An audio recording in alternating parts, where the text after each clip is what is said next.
we have actually given White Horse not a raise, but a title. Because titles mean something, Mrs. Flu. Kind of like Mrs.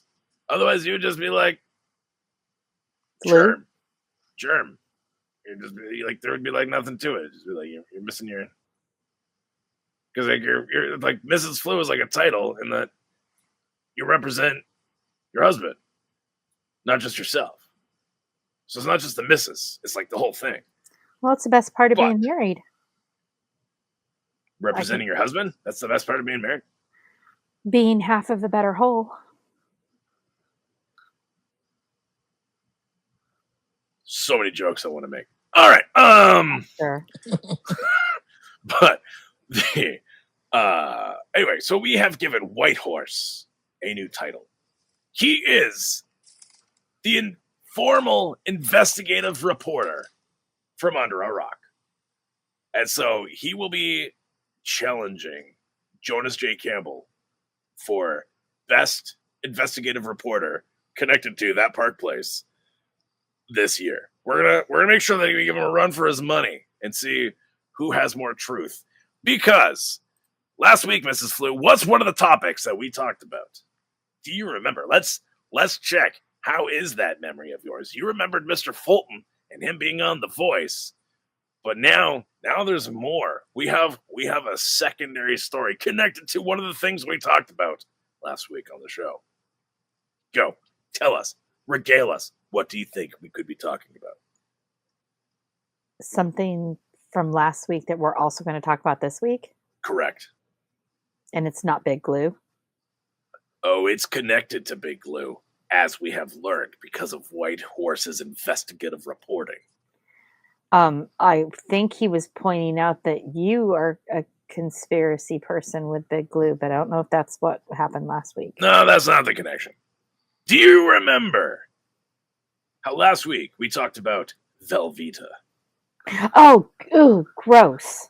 Yes. Well, we unironically have discovered that Velveeta is now back in the news. Velveeta has come into the crosshairs of White Horse. And so we have unleashed him.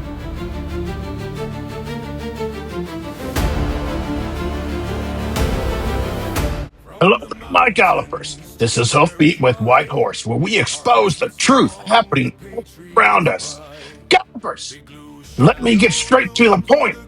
If you were watching last week's Floral from Under a Rock, you will remember we talked about Velveeta Cheese. Tonight, I will expose how Big Blue's sticky tendrils has infested this long-standing American corporation.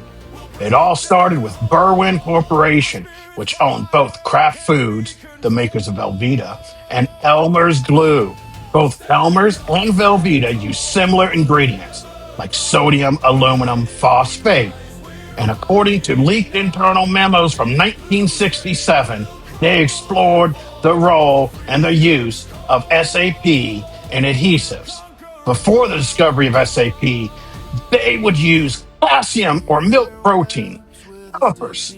I was able to discover a U.S. patent from 1954 that say they also use calcium for wood glues. How is this legal, you may ask?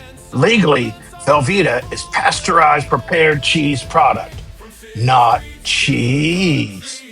Gallopers, Big Glue has infiltrated our food sources. We need to stand up and let them know we have had enough. Stand up, stand strong. They're going my sick body.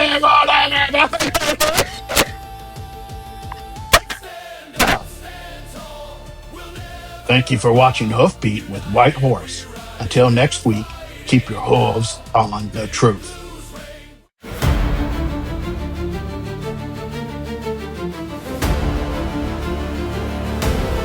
So Heinz does not own Kraft because that's a point of contention from Black Sailor. Heinz controls all. Actually, Heinz and Kraft merged in 2015 to form the Kraft Heinz Company. This combined company owns a portfolio of brands that includes both Heinz and Kraft products. However, Kraft Heinz is splitting into two companies as of September in 2025.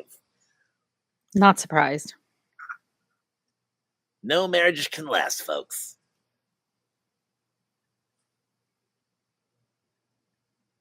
None. Disagree. Something always dies. Hey there! So what you just watched was a portion of our live show that happens on Wednesdays at 9 p.m. Eastern. Apparently you were too lazy to be there that time, but maybe you'll be there next time. Remember, Wednesdays, 9 p.m. Eastern.